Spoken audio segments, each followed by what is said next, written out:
Mente, Caráter e Personalidade, volume 1, capítulo 33. Perigos que defrontam a juventude. Os hábitos determinam o destino. Na infância e na mocidade, o caráter é extremamente impressionável. Deve ser adquirido então o domínio de si mesmo. Exercem-se no círculo da família, ao redor da mesa, influências cujos resultados são duradouros como a eternidade.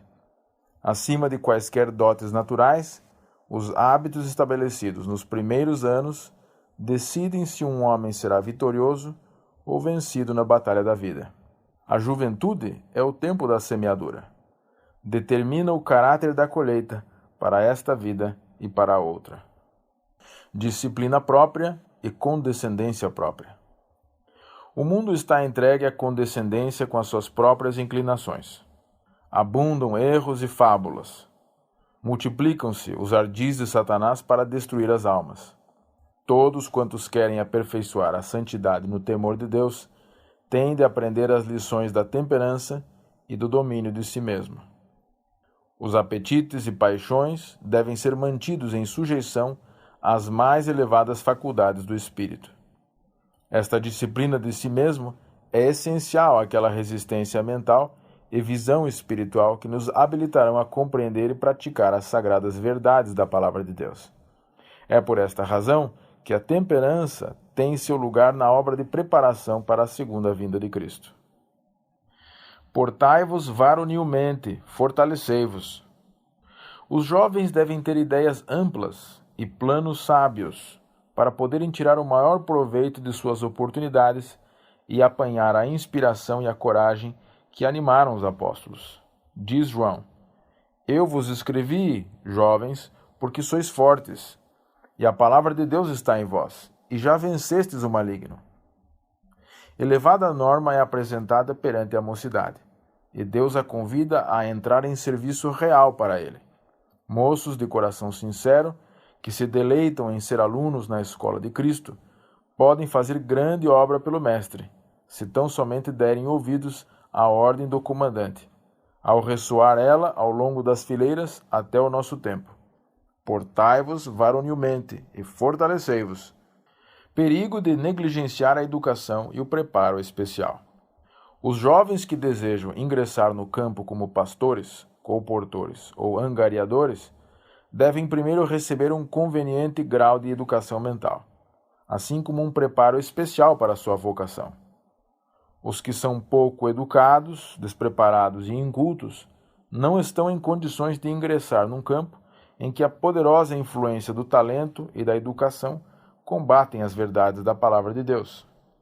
Tampouco saberão eles enfrentar com êxito as estranhas formas de erros religiosos e filosóficos combinados, para expor, os quais se requer o conhecimento de verdades científicas, assim como escriturísticas. O brilhantismo não assegura o êxito. Não é verdade que os mais inteligentes jovens sejam sempre os que mais êxito conseguem. Quantas vezes homens de talento e educação têm sido colocados em posições de confiança, demonstrando-se um fracasso.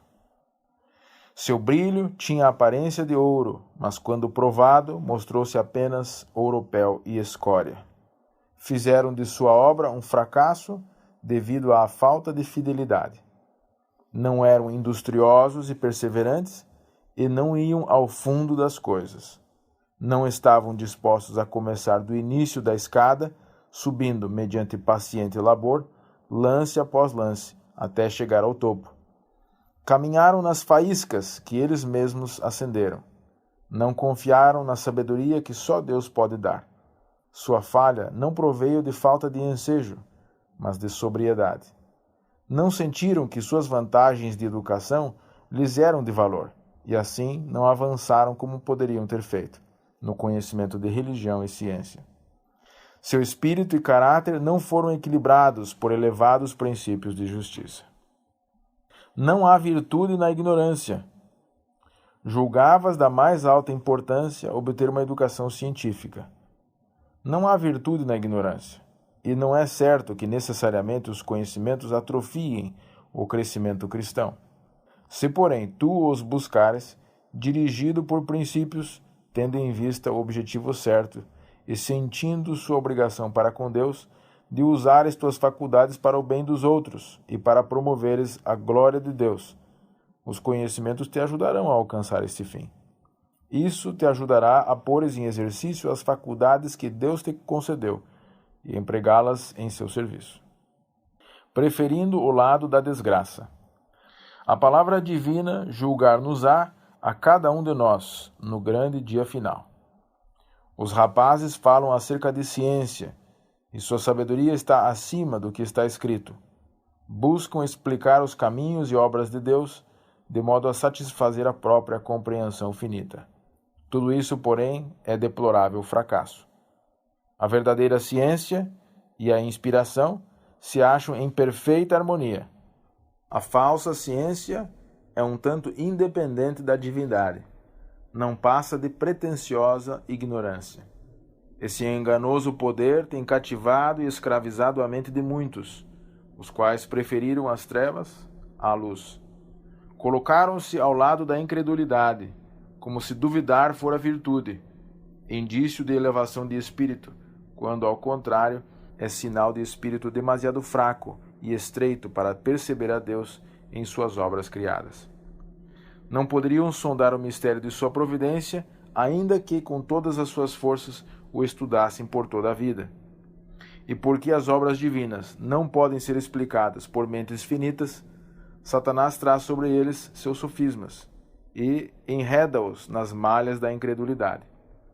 Caso esses duvidosos se ponham em íntimo contato com Deus, ele tornará claros seus desígnios, a compreensão deles. Poder destrutivo da dúvida. Não há desculpa para a dúvida ou ceticismo. Deus tomou amplas medidas para estabelecer a fé de todos os homens, caso eles estejam dispostos a tomar sua decisão em face da força das evidências. Se, porém, esperam que sejam removidas todas as aparentes objeções para então crerem, nunca virão a ficar estabelecidos, arraigados e firmados na verdade. Deus nunca afastará todas as aparentes dificuldades de nosso caminho. Os que desejam duvidar encontrarão ensejo para isso. Os que desejam crer acharão abundância de provas em que basearem a fé.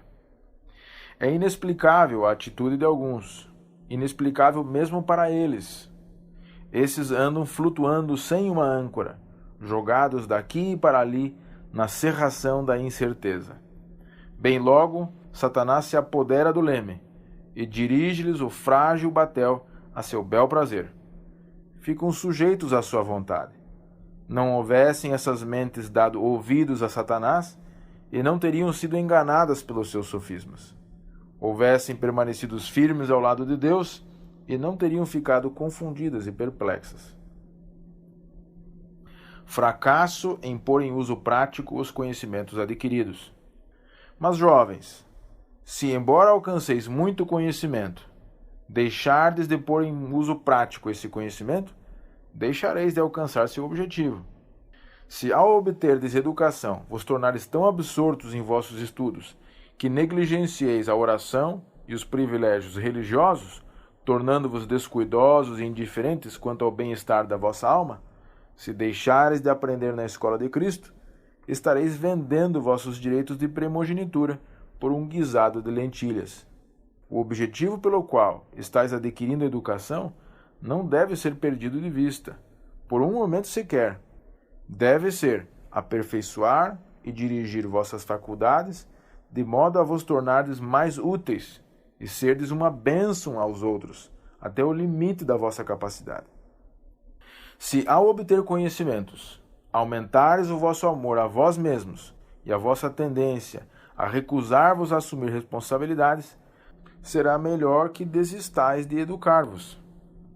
Se amardes e idolatrardes os livros, permitindo que se interponham entre vós e os vossos deveres, de modo que vos sintais relutantes em abandonar vossos estudos e vossas leituras para fazer um trabalho necessário que alguém terá que fazer, deveis então restringir vosso desejo de estudar e cultivar o amor ao fazer os trabalhos em que não tendes interesse agora. Quem for fiel no pouco, será também fiel nas grandes realizações. Males da inação física e da excessiva atividade mental. O corpo todo se destina à ação, e a menos que as capacidades físicas sejam conservadas sadias mediante exercício ativo, as capacidades mentais não poderão ser usadas muito tempo na maior produtividade. A inação física, que parece quase inevitável na sala de aula, juntamente com outras condições insalubres, faz da referida sala um lugar penoso às crianças, especialmente as de constituição fraca. Não admira que tantas vezes o fundamento de uma longa vida de enfermidades seja lançado na sala de aula. O cérebro, o mais delicado de todos os órgãos, e aquele de que se deriva a energia nervosa do organismo todo, é o que sofre o maior dano. Forçado a uma atividade prematura ou excessiva, e isto sob condições insalubres, debilita-se e muitas vezes os maus resultados são permanentes. Fugindo a encargos e labuta, experiência de 2 jovens. Estes jovens têm em casa deveres que passam por alto. Não aprenderam a levar a sério o dever e assumir as responsabilidades domésticas que lhes cabem. Possuem uma mãe fiel e prática, a qual tem levado muitas cargas que os filhos não deveriam haver permitido que ficassem sobre ela. Nisto deixaram de honrar sua mãe. Não partilharam dos encargos do pai, como era seu dever, negligenciando honrá-lo como deviam. Seguem a inclinação de preferência ao dever. Têm seguido na vida uma direção egoísta com o fugir a encargos e trabalhos, deixando de obter uma valiosa experiência de que, se querem ter êxito na vida, não podem consentir em ser privados. Eles não têm sentido a importância de ser fiéis nas pequeninas coisas, nem na obrigação para com seus pais, de ser verdadeiros, íntegros e fiéis nos humildes, singelos deveres da vida que se lhe encontram pela frente. Passam por alto os ramos comuns de conhecimento, tão necessários à vida prática. Recreação versus divertimentos. Há diferença entre recreação e divertimento. A recreação, na verdadeira acepção do termo, recriação, tende a fortalecer e construir. Afastando-nos de nossos cuidados e ocupações usuais, ela proporciona descanso ao espírito e ao corpo, e assim nos habilita a voltar com novo vigor ao sério trabalho da vida. O divertimento, por outro lado, é procurado com o fim de proporcionar prazer, e é muitas vezes levado ao excesso. Absorve as energias que são necessárias para o trabalho útil, e desta maneira se revela um estorvo ao verdadeiro êxito na vida. Alegria insensata.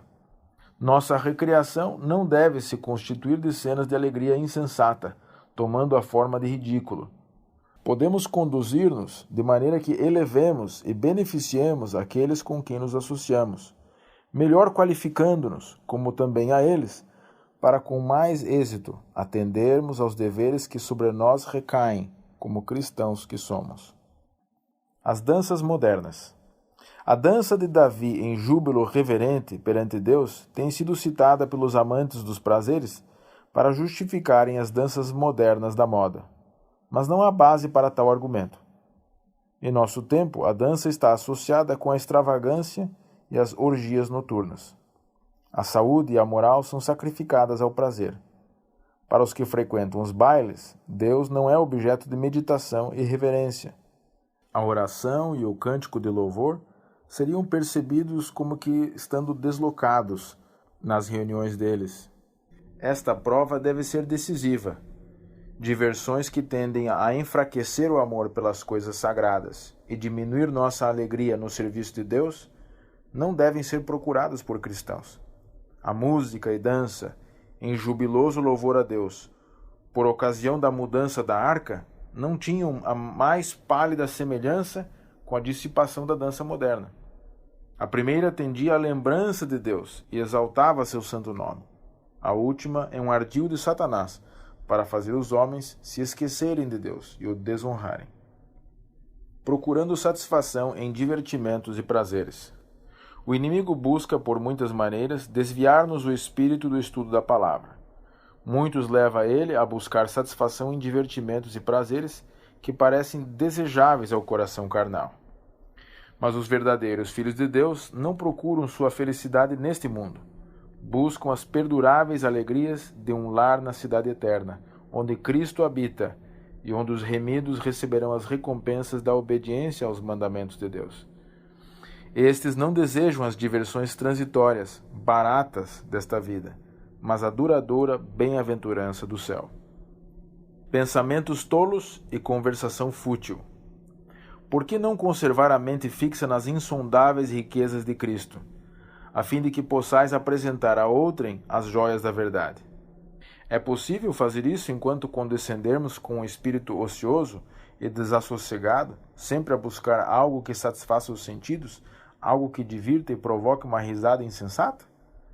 Não devemos pôr nossa mente em coisas como estas, quando há para nós riquezas insondáveis. Levará toda a eternidade para compreendermos as riquezas da glória de Deus e de Jesus Cristo.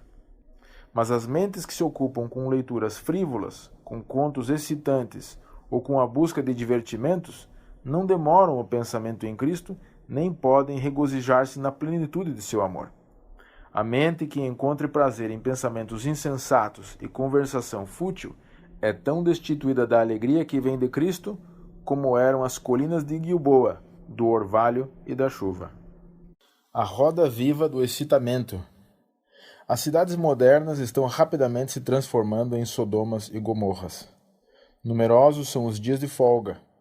O torvelinho da agitação e do prazer desvia milhares de pessoas dos austeros deveres da vida. Os esportes enervantes, o teatro, as corridas de cavalo, os jogos de azar, as bebidas e os bacanais excitam ao máximo todas as paixões. A juventude é levada de roldão pela onda popular. Os que se deixam dominar pelas diversões abrem a porta para um dilúvio de tentações. Dedicam-se a divertimentos sociais e a irrefletida alacridade. Passam de uma a outra forma de dissipação, até perderem tanto o desejo como a capacidade de viver de maneira útil. Esfriam as aspirações religiosas. Debilita-se a vida espiritual. As mais nobres faculdades da alma, numa palavra, tudo quanto liga o homem ao mundo espiritual é envilecido. Reuniões sociais. Muitos permitem aos jovens frequentarem reuniões sociais, julgando que o divertimento é essencial à saúde e à felicidade. Quantos perigos, no entanto, nesta orientação! Quanto mais satisfeito o desejo do prazer, tanto mais cultivado ele é, e mais forte se torna. A experiência da vida forma-se largamente da satisfação do próprio eu nas diversões. Deus nos manda estar em guarda. Aquele, pois, que cuida estar em pé, olhe que não caia. Frivolidade, um perigo. Um modelo só é dado aos jovens. Mas como a vida deles se compara com a vida de Cristo? Sinto-me alarmada ao testemunhar por toda parte a frivolidade de jovens, moços e moças que professam crer na verdade. Parece que Deus não está em suas cogitações. Tem a mente cheia de tolices. Sua conversa não passa de um falar vazio, frívolo. Tem o ouvido agudo para a música, e Satanás sabe que órgãos excitar, animar, absorver e encantar a mente, de modo que Cristo não seja desejado. Falta o anseio espiritual da alma em busca de conhecimento divino e de crescimento na graça.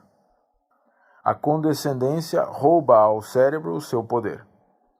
A mesma testemunha que registrou a profanidade de Belsazar está presente conosco aonde quer que vamos. Jovens, moços e meninas, talvez não reconheçais que Deus vos está contemplando. Podeis julgar que estáis na liberdade de dar vazão aos impulsos do coração natural, que podereis contemporizar com leviandades e futilidades. Mas de todas essas coisas terei de dar conta. Conforme semeais, haveis de colher. E se tirardes os alicerces de vossa casa, roubando ao cérebro a sua nutrição e aos nervos o seu poder, mediante a dissipação e a condescendência com o apetite e a paixão, tereis de prestar contas àquele que diz: conheço as tuas obras. O prazer indiscriminado atrofia a mente. Assim como o comer apressadamente o alimento temporal é prejudicial à saúde física, da mesma forma, o guloso deglutir de tudo que tem a semelhança de prazer atrofia a mente, levando-a a recusar o alimento espiritual que lhe é apresentado. A mente é educada a ansiar pelo prazer como o ébrio anseia pela taça de licor. Parece impossível resistir à tentação. O pensamento sóbrio torna-se-lhe sem sabor, porque a apresentação não satisfaz. Não existe nada de aprazível na ideia de ler e estudar as palavras da vida eterna. Divertimentos perigosos. Qualquer diversão que os desqualifique para a oração secreta, para a devoção junto ao altar de oração, ou para tomar parte na reunião de oração, não é segura, mas sim perigosa. Condescendência com o apetite prejudica a saúde do corpo e da alma. Tomas em consideração, jovem, que ao escolheres teus princípios de ação e submeter o espírito a influências, estás formando teu caráter para a eternidade? Não podes ocultar coisa alguma a Deus. Podes praticar maus atos em segredo, mas não ficam ocultos de Deus e dos anjos. Eles veem esses atos e tens de defrontá-los de novo. Deus não está satisfeito contigo.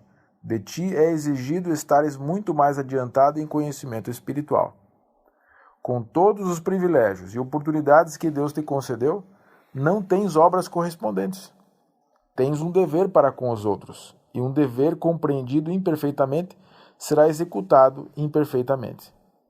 Há enganos e erros que não só são prejudiciais a ti mesmo, mas ajudam a tornar outros presos a práticas erradas. Tens hábitos alimentares que praticas em detrimento da saúde do corpo e da alma. Teus hábitos têm sido intemperantes, segundo os hábitos e costumes do mundo, e tua saúde tem sofrido por sua contemporização com o apetite. O cérebro se tornou anuviado, e nunca terás pensamentos claros, puros, antes que teus hábitos e práticas estejam de acordo com as leis de Deus na natureza. Fugir das tentações. Evita cair em tentação.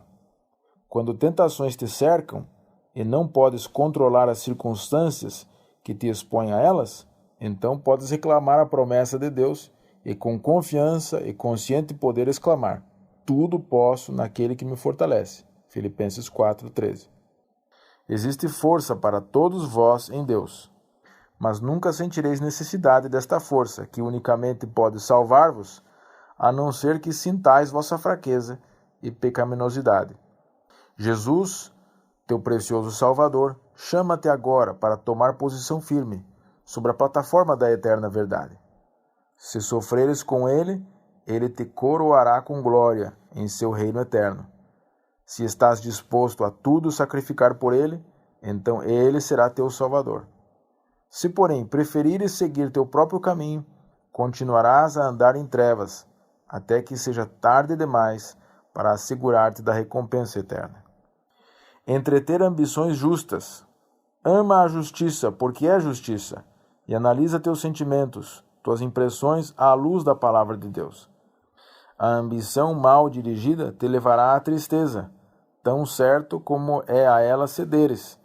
Tento apanhar as próprias palavras e expressões que foram proferidas em referência a esse assunto, e enquanto a pena hesita por um momento, vem-me à mente as palavras apropriadas, e quero que me entendas. Entretém uma ambição que traga glória a Deus, porque é santificada pelo Espírito Santo. Deixa que o óleo santo, que procede dos 2 ramos de oliveira, arda com santo brilho sobre o altar de tua alma. A obra desses 2 ramos de oliveira representa a riquíssima comunicação do Espírito Santo.